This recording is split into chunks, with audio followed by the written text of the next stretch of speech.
सबसे पहले अहम खबर है, पाकिस्तान बार काउंसिल के नाम पर इजलास फरमाइशी प्रोग्राम निकला। हुकूमत का हामी वकला ग्रुप अदलिया के खिलाफ सरगर्म है। अता तारड़ और एहसन भून ग्रुप के इजलास में 173 अरकान में से सिर्फ 26 अरकान शरीक हुए, 147 अरकान लाताल्लुक रहे। पाकिस्तान बार काउंसिल के 23 अरकान में से सिर्फ 8 ने शिरकत की, 15 अरकान ने इजलास में शिरकत ही नहीं की। सूबाई बार काउंसिल के 150 अरकान में से सिर्फ 18 अरकान शरीक हुए, 132 अरकान गैर हाजिर रहे। इसी सारी सूरत हाल पर बात करने के लिए इस वक्त हमारे साथ मौजूद हैं कोर्ट बार के सदर आबिद जुबैरी साहब। आबिद साहब, सबसे पहले तो इस सारी सूरत हाल पे आपके कमेंट्स चाहूंगा। अनरिप्रेजेंटेटिव एक मीटिंग हुई पाकिस्तान बार के काउंसिल के कुछ मेंबर, कुछ सुप्रीम कोर्ट बार के कुछ वकला, जो एग्जीक्यूटिव के कुछ मेंबर आए हुए थे। ना सदर था ना सेक्रेटरी था, और ये जो कंट्रोल्ड है ये इंडिपेंडेंट ग्रुप के लोग थे जो कंट्रोल होते हैं पॉलिटिकल पार्टी से, और इनके लीडर जो हैं वो सिटिंग लॉ मिनिस्टर हैं और एहसन भून साहब, ये उसके ग्रुप के लोग थे जिन्होंने आके आज ये बातें की हैं और अदलिया पे हमला किया है, जो ये इनका वतीरा है। तो हम इसको सुप्रीम कोर्ट बाहर जो है इसको रिजेक्ट करती है, और इसके खिलाफ हम भी अपना लाएअमल अब तय कर रहे हैं कि हमें करना क्या है। ये सब एक पॉलिटिकल पार्टी के बयानिए पे चल रहे हैं, और अफसोस है कि ये गैर जमहूरी गैर आईनी कुव्वतों के साथ खड़े हैं ये लोग, और यही इनका हमेशा वतीरा रहा है। हमारा लाएअमल यही है कि हम आइन, कानून और अदलिया के साथ खड़े हैं। आइन की भी आइन के खिलाफ वर्जी है जिसके खिलाफ एक्शन होना चाहिए खिलाफ। ठीक, बहुत शुक्रिया आबिद जुबैरी साहब, आपने वक्त दिया बोल टेलीविजन को। तो पाकिस्तान बार काउंसिल के नाम पर इजलास जो है वो फरमाइशी प्रोग्राम निकला है। हुकूमत का हामी वकला ग्रुप अदलिया के खिलाफ सरगर्म है।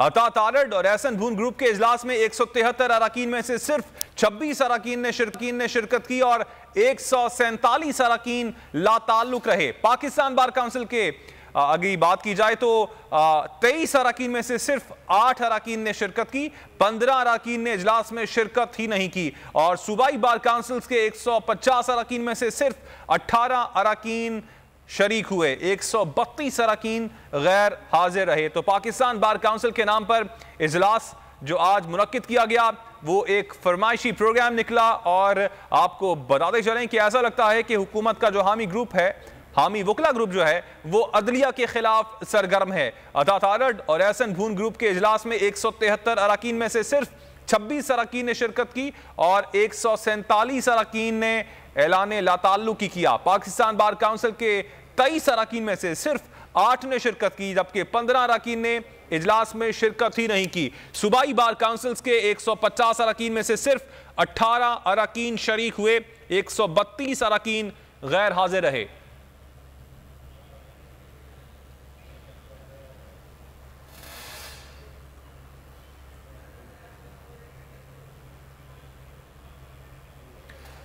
तो नाजरीन, पाकिस्तान बार काउंसिल के नाम पर इजलास फरमाइशी प्रोग्राम निकला है। हुकूमत का हामी वकला ग्रुप अदलिया के खिलाफ सरगर्म है। अता तारड़ और एहसन भून ग्रुप के इजलास में 173 अरकान में से सिर्फ 26 अरकान ने शिरकत की और 147 अरकान लाताल्लुक रहे। पाकिस्तान बार काउंसिल के 23 अरकान में से सिर्फ 8 ने शिरकत की, और इस तरह 15 अरकान ने इजलास में शिरकत नहीं की।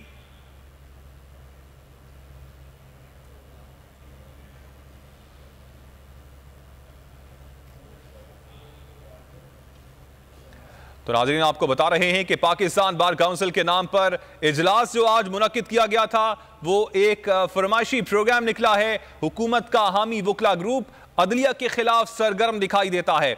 अता तारड़ और एहसन भून ग्रुप के इजलास में 173 अरकान में से सिर्फ 26 अरकान शरीक हुए, जबकि 147 अरकान लाताल्लुक रहे। पाकिस्तान बार काउंसिल के 23 अरकान में से सिर्फ 8 ने शिरकत की।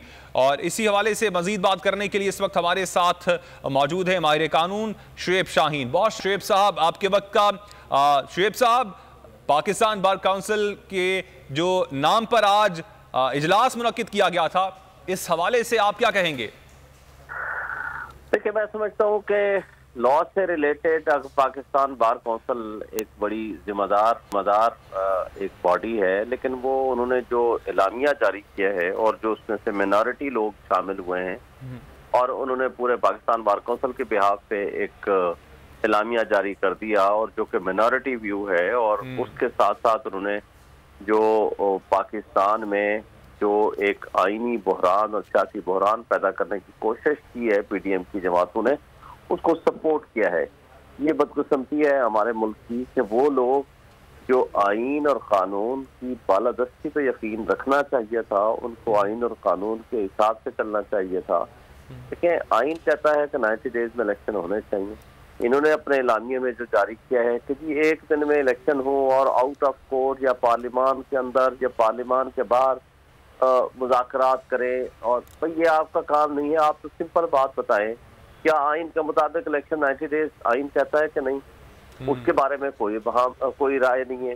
दूसरा, वो प्रैक्टिस एंड प्रोसीजर एक्ट के ऊपर सारी डिस्कशन करते रहे। तो ये सारी चीजें शो करती हैं कि ये सिर्फ और सिर्फ PDM की जमातों को सपोर्ट करने, क्योंकि इनका वो ग्रुप है एहसन बोन का और आजम नज़ीर तारड़ का। आजम नज़ीर तारड़ अभी सिटिंग लॉ मिनिस्टर है। नेचुरली वो इन्फ्लुएंस कर रहा है इनको अपने मफादात के लिए और अपने उस एजेंडे की तकमील के लिए, जो कि एक गैर आइनी हरकत कर रहे हैं और आइन की पामाली कर रहे हैं और आइन के खिलाफ चल रहे हैं। तो ये बेसिकली काउंटर ब्लास्ट था जो पाकिस्तान के टॉप जूरिस्ट ने ये 15 तारीख को लाहौर में जो प्रोग्राम रखा, उस जूरिस्ट कॉन्फ्रेंस में उन्होंने मुझे भी दावत दी थी, मैं भी किया था। पाकिस्तान के तमाम वकला इस बात पे मुत्तफिक हैं, irrespective of their political affiliation, के आइन और कानून के मुताबिक जो इलेक्शंस की तारीख है जो सुप्रीम कोर्ट ने दी है वो उसमें होने चाहिए। हम सुप्रीम कोर्ट के साथ खड़े हैं, चीफ जस्टिस हमारी डेडलाइन है। हम आइन और कानून की बालादस्ती पे यकीन रखते हैं और हम अदलिया की तौहीन जिस अंदाज में ये लोग कर रहे हैं उसकी नहीं होने देंगे, और हम सुप्रीम कोर्ट के साथ सॉलिडरिटी शो करते हैं। और ये बेसिकली उसको काउंटर करने के लिए ये एक इजलास उन्होंने रखा था। और अफसोस की बात यह है कि वो जो एलामिया है उसको अगर आप देखेंगे, वो सिर्फ और सिर्फ PDM का एलामिया लगता है, वो किसी लिहाज से एक रेगुलेटरी बॉडी का एलामिया नहीं लगता। उसके अंदर जो इनकी जिम्मेदारियां हैं एक आइन और कानून के पासदारान की, वो उसमें उनकी जिम्मेदारियां अदा करते हुए वो नहीं नजर आते। तो हमें अफसोस है इनकी इस डिक्लेरेशन का, और इसकी कोई कॉन्स्टिट्यूशन में और लॉ में कोई हैसियत नहीं, क्योंकि आइन मुकद्दम है और आइन और कानून की पासदारी हम सब पे लाजिम है। और इसी तरह की ही 2007 से 2002 में एक्टिविटीज हुई थी कि जब हम तहरीक चला रहे थे तो हमारे यही दोस्त उठते तो ये PCO के साथ वोट देने चले गए थे। और इसमें आप देख लेंगे, मैं नाम लेना क्या मुनासिब नहीं समझता। तो बहरहाल माजी में भी तारीख ने इनको याद रखा, जिन्होंने आइन से दगा किया। बिल्कुल, तारीख और माजी से सबक सीखना चाहिए। बहुत शुक्रिया शुएब शाहीन, वक्त दिया बोल टेलीविजन को। हवाए नफ्स की है हुक्मरानी, लुटेरा कर रहा है पासबानी। बोल न्यूज के मार्केटिंग हेड आकाश राम ताहा लापता, तफ्तीशी इदारे जवाब देने से कासिर। अहले खाना परेशान, बेटे की जुदाई में माँ गम से निढाल। जो बच्चो हिंदू पर आए थे जो को पाकिस्तानी, मुझे मेहरबानी करे पंहिंजो आकाश वापस कयो। हुकूमत से बेकसूर और मुहिब्बे वतन बेटे की बाजियाबी के लिए फरियाद। आकाश राम के अगवा के खिलाफ अहले खाना की जानिब से सुप्रीम कोर्ट में दरख्वास्त दायर। सुप्रीम कोर्ट के चीफ जस्टिस उमर अता बंदियाल से आकाश राम के अहले खाना की जल्द समाअत की इस्तदा। समी इब्राहिम और सिद्दीक जान की सुप्रीम कोर्ट के बाहर अहम प्रेस कॉन्फ्रेंस। हमारे पास और कोई ऑप्शन नहीं रहा। उनकी फैमिली भी ये बात कह रही है कि हमें यहाँ पे पार्लियामेंट और सुप्रीम कोर्ट के सामने एहतजाजी कैंप लगा के बैठना चाहिए। चीफ जस्टिस पाकिस्तान से इस्तदा कर रहे हैं कि इस पिटीशन को लगाएं और जवाब लें इन अगवाकारों से। मुश्किल की इस घड़ी में आलमी मीडिया ने भी उठाई आवाज। CNN, आज तक, इंडिया टुडे, टाइम्स नाउ समेत आलमी मीडिया ने आकाश राम के अगवा के खिलाफ दिया बोल का साथ। उफ क्या जुल्म है, बोल इंसाफ का मुंतजिर। सब्सक्राइब करें और बेल दबाएं ताकि कोई खबर रह न जाए।